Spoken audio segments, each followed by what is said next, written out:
चलिए, good afternoon सभी का। आधे लोगों को सुनाई दे रहा, आधे लोगों को नहीं सुनाई दे रहा है। गुड आफ्टरनून सभी का। Good afternoon. आप सभी का स्वागत है श्री कृष्ण विज्ञान केंद्र में। और आप बैठे साइंस ऑन स्फीयर शो में। कहाँ बैठे आप लोग? साइंस ऑन स्फीयर शो में, यानी गोले पे विज्ञान। यहाँ पे जो विज्ञान दिखाया जाएगा, विज्ञान का एक ब्रांच है जिसे एस्ट्रोनॉमी बोलते हैं। क्या बोलते हैं? एस्ट्रोनॉमी। और एस्ट्रोनॉमी जो देखेंगे अपने हम ग्रहों को देखेंगे, आकाशगंगा को देखेंगे और अपने सौरमंडल को देखेंगे। वो हमारी अंतरिक्ष से कैसी दिखाई देती है, जिसमें हम लोग कौन से ग्रह पे रहते हैं? हम लोग कौन से ग्रह पे रहते हैं? पृथ्वी। पृथ्वी हमारा कुछ ऐसा दिखता है। पृथ्वी का दूसरा नाम क्या है? नीला ग्रह। नीला ग्रह क्यों बोलते हैं? क्योंकि नीला, क्योंकि यहाँ पानी की मात्रा ज्यादा है। कितना है? 71% है, यानी 71% पानी है हमारे पृथ्वी पे। यहाँ पे आप लोग कलर्स भी अलग अलग देख सकते हैं। सबसे ज्यादा कलर जो दिख रहा होगा, आपको कौन सा कलर दिख रहा है? नीला। वही आप देखें, आपको नीला तो सिर्फ नहीं दिख रहा होगा, और भी कलर दिख रहे होंगे। ग्रीन दिख रहा है। ग्रीन किस लिए होगा?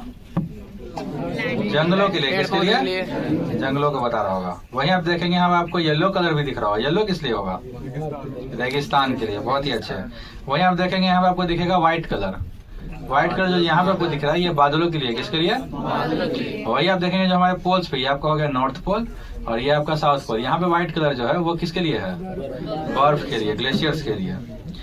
हमारी पृथ्वी कौन से गैलेक्सी में रहती है? कौन से गैलेक्सी में? मिल्की वे गैलेक्सी। कौन सा? मिल्की वे। मिल्की वे गैलेक्सी, यानी दूध निकला जिसे बोलते हैं। ये हमारी आकाशगंगा है। ये एक अनगिनत तारों का समूह है, यानी परिवार है। यहाँ पे बहुत सारे तारे हैं। जितने आपको यहाँ पे कलर दिखाई दे रहे हैं अलग अलग, ये सारे अलग अलग कलर तारों के हैं। जिसमें जो सबसे गर्म तारा है वो है नीला कलर का। उससे जो कम गर्म होगा वो होगा उजला और पीला, और जो सबसे कम गर्म होते हैं उनका कलर होता है लाल और नारंगी। वहीं आप देखेंगे यहाँ पर कुछ लिखा हुआ भी दिख रहा होगा। क्या लिखा हुआ दिख रहा है आप लोगों को? Alpha Centauri. ये हमारे पृथ्वी से नजदीकी तारों का समूह है। क्या है ये? तारों का समूह, जिसमें 3 तारे हैं। Alpha Centauri A, Alpha Centauri B और तीसरा अल्फा सेंटोरी सी। जिसमें अल्फा सेंटोरी सी का दूसरा नाम है प्रोक्सिमा सेंटोरी। क्या है? Proxima Centauri. प्रोक्सिमा सेंटोरी हमारे पृथ्वी से दूसरा सबसे नजदीकी तारा है। पहला नजदीकी तारा हमारा खुद का सूर्य है और दूसरा नजदीकी तारा हमारा प्रोक्सिमा सेंटोरी है। प्रोक्सिमा सेंटोरी का जो दूरी हमारे पृथ्वी से है वो है 4.2 प्रकाश वर्ष। 4.2 प्रकाश वर्ष कहने का मतलब 4.2 प्रकाश वर्ष कहने का क्या मतलब है? 4 साल और 2 महीने अगर हम प्रकाश की गति से चलेंगे तब जाकर हम पहुंचेंगे प्रोक्सिमा सेंटोरी पे। और प्रकाश का गति कितना है? 3 × 10⁸ मीटर पर सेकेंड, जिसको साधारण भाषा में कहा जाए 3 लाख किलोमीटर पर सेकेंड। कितना है? 3 लाख किलोमीटर पर सेकेंड। अब देखते हैं हमारे सूर्य को। हमारा सूर्य कैसा दिखता है?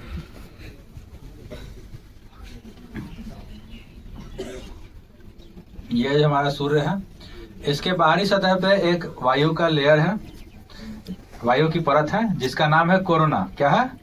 कोरोना। उसका टेम्परेचर लगभग 5500 से 6000 डिग्री सेल्सियस है। वहीं अगर अपने हम सूर्य को एक्सरे के थ्रू देखेंगे, यानी एक्सरे से देखेंगे, तो हमारा सूर्य कुछ ऐसा दिखेगा। जहाँ पे आप लोगों को एक्सप्लोजन होता हुआ दिख रहा होगा, यानी चमकता हुआ दिख रहा होगा, वो सोलर फ्लेयर्स हैं। वो क्या है? वो सोलर फ्लेयर्स। वो 2 एलिमेंट्स के टकराने पे, यानी 2 न्यूक्लियर रिएक्शन से कारण बनते हैं। और वो 2 एलिमेंट्स यानी धातु कौन कौन से हैं? Hydrogen and helium. कौन कौन से हैं? वो आपस में टकराते हैं और 2 न्यूक्लियर रिएक्शन करते हैं। एक है न्यूक्लियर फ्यूजन और एक है न्यूक्लियर फिजन। अगर ये बीच में रखा हुआ गोला हमारा सूर्य है और उसके चारों तरफ ग्रहों को रखा जाए तो हमारा सौरमंडल कुछ ऐसा दिखेगा। जिसमें आप लोगों को कितने ग्रह दिख रहे हैं? कितने ग्रह? बड़ा ग्रह कौन सा है? बृहस्पति। सबसे छोटा बुध ग्रह यानी मरकरी है। अब देखते हैं हमारे एक एक करके हमारे ग्रहों को, हमारे ग्रह कैसे दिखाई देते हैं। जिसमें सबसे पहला जो हमारे सूर्य से सबसे नजदीक है वो कौन सा है? मरकरी। बुध ग्रह। कुछ ऐसा दिखता है। इसके पास कोई भी वातावरण नहीं है। वातावरण ना होने के कारण जब भी सूर्य की रोशनी से पड़ती है तो एक तरफ वो गर्म रहता है और एक तरफ ठंडा ही रहता है।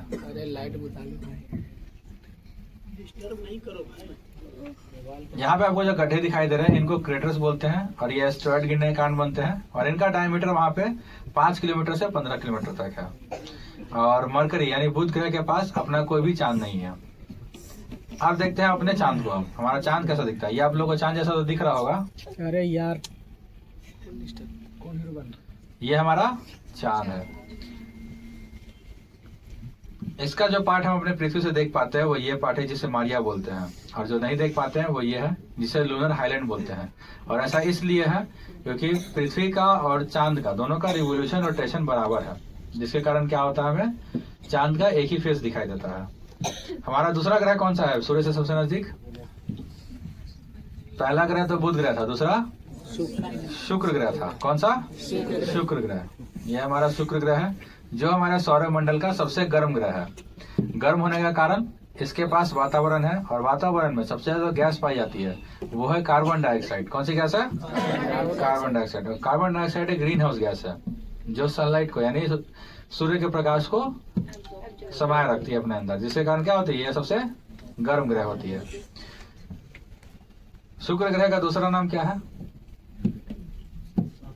सुबह का तारा और शाम का तारा। और इसका एक और नाम है पृथ्वी की जुड़वा बहन। क्या है? पृथ्वी की जुड़वा बहन। शुक्र ग्रह के पास भी अपना कोई भी चांद नहीं है। वहीं देखते हैं अपने चौथे ग्रह को। चौथा ग्रह कौन सा है हमारा? मंगल ग्रह। मंगल ग्रह को लाल ग्रह ही बोलते हैं। क्या बोलते हैं? लाल ग्रह। लाल ग्रह बोलने का कारण यहाँ पे आयरन ऑक्साइड की मात्रा ज्यादा है। किसकी मात्रा ज्यादा है? आयरन, जिसके कारण ये हमें लाल दिखाई देता है। हमारे पृथ्वी के ऊपर सबसे ऊंचा पहाड़ कौन सा है?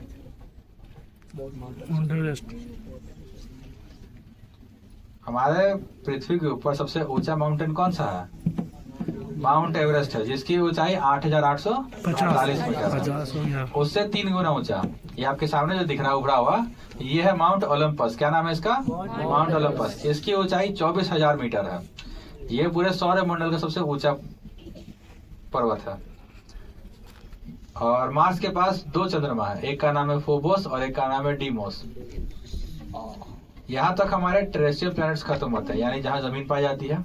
अब चालू होते हैं हमारे जोवियन प्लैनेट्स, जिनको गैसियस जायंट्स भी कहा जाता है, जो हवाओं से बने हैं। जिसमें सबसे बड़ा प्लैनेट कौन सा है? जुपिटर। यह है बृहस्पति ग्रह। यहाँ पे आप लोगों को एक आंख जैसा स्ट्रक्चर दिख रहा होगा, दिख रहा है? इसका नाम है द रेड जायंट स्पॉट। क्या नाम है इसका? The red giant spot. इसका साइज कंपैरिजन अगर अपने हम पृथ्वी से करें तो सिर्फ ये जो साइक्लोन आपको दिख रहा है ये एक साइक्लोन है। इस साइक्लोन के अंदर 3 पृथ्वी आ सकती हैं। ये इतना बड़ा साइक्लोन है, तो सोच सकते हैं जुपिटर कितना बड़ा होगा। और बृहस्पति के पास कितने चंद्रमा है? मंगल ग्रह के पास 2 चंद्रमा है, तो बृहस्पति के पास कितने हैं? बृहस्पति के पास 95 चंद्रमा है। कितने हैं? 95। अब देखते हैं हमारे सौरमंडल में सबसे कम घनत्व वाले प्लेनेट को, सबसे लोएस्ट डेंसिटी है जिसका है, और ये हमारा शनि ग्रह है। इसके पास 274 चंद्रमा है। कितने हैं? 274। सबसे ज्यादा चंद्रमा इसी के पास है। उसके बाद देखते हैं अरुण ग्रह को, जिसका नीला कलर मीथेन और हीलियम के कारण है, और ये हमारे सौरमंडल का सबसे ठंडा ग्रह है। और इसके पास 28 चंद्रमा है। कितना है? 28। ये रहा हमारे सौरमंडल का आखिरी ग्रह। कौन सा? ये वरुण ग्रह, नेपच्यून। इसका ये ब्लू कलर मीथेन और हीलियम के कारण ही है, और इसके पास 16 चंद्रमा है। 2006 से पहले हमारे पास एक और ग्रह था। कौन सा ग्रह था? प्लूटो। अब वो ये ग्रह नहीं है, क्या है? बौना ग्रह, यानी क्षुद्र ग्रह जिसे बोलते हैं।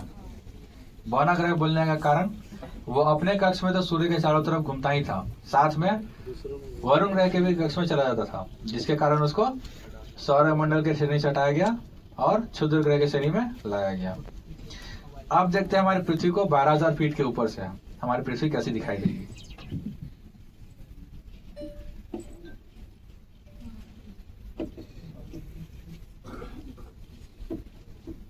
जिसमें आप लोग देखते भी होंगे न्यूज में कहाँ पे बारिश आने वाली है, वो यही इमेज दिखाया जाता है।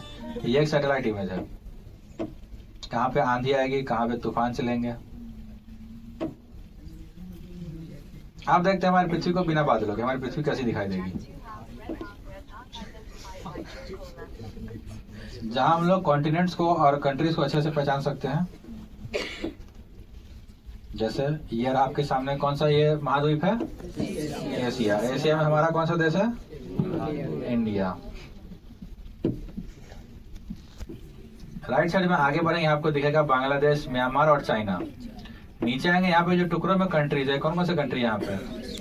सिंगापुर। टुकड़ों में जो नीचे है वो ऑस्ट्रेलिया है, वो तो महाद्वीप भी है। वहीं आप ऊपर देखें, जो टुकड़ों में है वहाँ पे वो कंट्रीज दिखेंगे। Singapore, Malaysia, Thailand, Singapore, Malaysia, Indonesia, Philippines, ये सारे कंट्रीज यहाँ पे आपको दिखेंगे। फिर यहाँ आपको दिखेगा ऑस्ट्रेलिया। ऑस्ट्रेलिया के नीचे छोटा सा आपको आइलैंड दिख रहा होगा, कौन सा आइलैंड है ये? न्यूजीलैंड। न्यूजीलैंड है यहाँ पे। फिर ये रहा आपका नॉर्थ अमेरिका, जहाँ पे 3 कंट्रीज हैं, कनाडा, यूएसए और मैक्सिको। फिर ये है आपका साउथ अमेरिका। फिर ये है आपका अफ्रीका। अफ्रीका के ऊपर देखें, ये आपका है यूरोप, जहाँ पे आपको स्पेन, फ्रांस, जर्मनी, यूक्रेन, ये सारे कंट्रीज दिखेंगे। फिर दुनिया का सबसे बड़ा देश ये कौन सा है? रूसिया।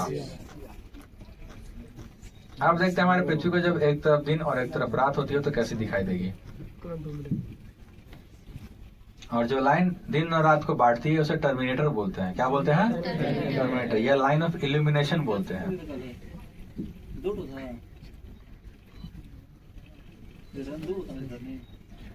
आप देखते हैं हमारी पृथ्वी को जब पूरे रात में कैसे दिखाई देगी।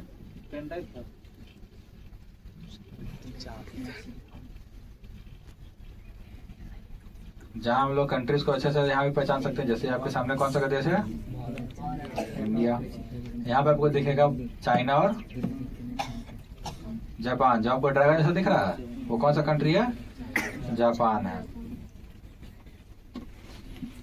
फिर ये रहा आपका नीचे ऑस्ट्रेलिया और उसके बगल में न्यूजीलैंड। फिर इधर आएंगे तो ये आपका हो गया नॉर्थ अमेरिका और ये साउथ अमेरिका। ये है आपका अफ्रीका। और ये आपको जो छिपकली जैसा दिख रहा है ये यूरोप है। क्या है ये? यूरोप। 2 देशों के बीच में जो व्यापार होता है वो 2 आसान रास्तों से होता है। एक है आपका हवाई मार्ग और एक है जल मार्ग। जो ब्लू लाइन से वो जल मार्ग है और जो रेड लाइन से वो हवाई मार्ग है। यहाँ पे आप देखेंगे जो कौन से कंट्रीज यानी कौन से देश ज्यादा व्यापार करता है आपको दिख सकता है। जैसे आपका इंडिया, यहाँ पे आपका चाइना और जापान, ये है आपका यूरोप, ये है आपका अमेरिका।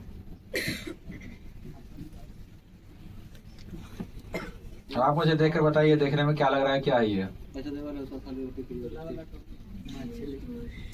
एरोप्लेन भी नहीं। हाँ, ये एरोप्लेन्स है। क्या है ये? एरोप्लेन्स। हवा में उड़ने वाले नंबर ऑफ एरोप्लेन्स है ये। जैसे भारत के ऊपर देखेंगे लगभग आपको दिखेगा 1000 से 2000 एरोप्लेन हवा में रहते हैं। वहीं आप देखेंगे चाइना और जापान में कॉम्बाइंडली तो दोनों में आपको दिखेगा यहाँ पे 10,000 से 15,000 एरोप्लेन हवा में एक बार में रहते हैं। वहीं हमें आगे बढ़ेंगे, यहाँ पे देखेंगे यूरोप में तो वही नंबर आपको ज्यादा यहाँ पे दिखेगा, जो हो जाता है 30,000 से 40,000 एरोप्लेन हवा में एक बार में हो जाते हैं। और जो सबसे ज्यादा आपको दिखेगा वो दिखेगा अमेरिका में।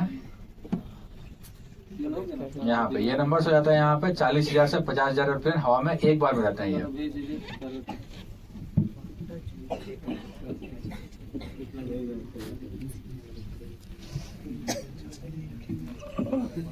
और इसी के साथ शो के अंत में आपको दिखाना चाहता हूँ हमारा बायोस्फीयर, जहाँ पे हमें लैंड वेजिटेशन के बारे में पता चलेगा। जैसे पेड़ पे जब पत्ते आते हैं तो आपको पार्ट ग्रीन होता हुआ दिखेगा और जैसे ही पेड़ से पत्ते झड़ रहे हैं तो आपको पार्ट पीला होता हुआ दिखेगा। पर लेकिन भारत में आप पार्ट देखेंगे जो हमेशा पीला रह रहा है, कभी हरा नहीं हो रहा है। यानी यहाँ पे कई पेड़ पौधे नहीं आ रहे हैं। वो कौन सी जगह है?